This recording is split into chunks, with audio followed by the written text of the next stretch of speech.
Food production is one of the grand challenges that we're facing as a planet and as a civilization.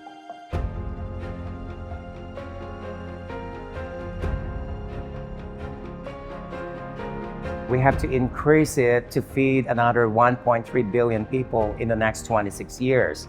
Already, our current food production is consuming 70% of all freshwater withdrawals, and we're already using half of all habitable land. The fundamental question is, where do we get all the water, the extra land, and the energy that we will need to be able to meet those demands to produce the food? That's a tall challenge. And then on top of that, we have the disruptions brought about by the changing climate, which has really disrupted food production worldwide.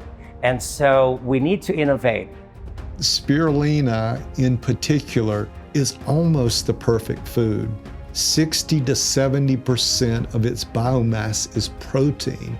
And within that protein is the perfect essential amino acid content. It also has an essential fatty acid in it, in its highest supply on the earth. This is an incredible organism. It simply takes light and water and putting it at a high pH, and it grows all of these beautiful nutrients, and it grows them very, very rapidly. In the developed world, spirulina is considered as a food supplement or a protein supplement. That is because in developed countries, accessing protein, for instance, is not a big challenge. It's very affordable and it is available and it's easily accessible. But that is not the case in developing countries.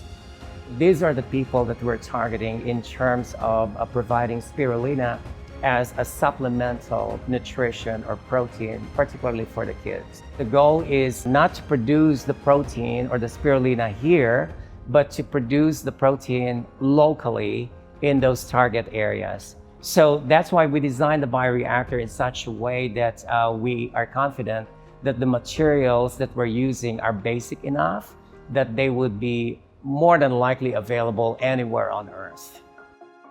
We are looking longitudinally, growing these on the roof under different temperature conditions that we experience here in Tucson to determine what that does to growth rates, what that does to productivity, and what that does to nutritional composition, so that we can understand how this can best be grown in the developing world.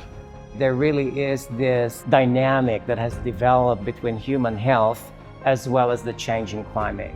Essentially, what we're creating here is a model of producing food in a novel way, using bioreactors and using microorganisms, for instance.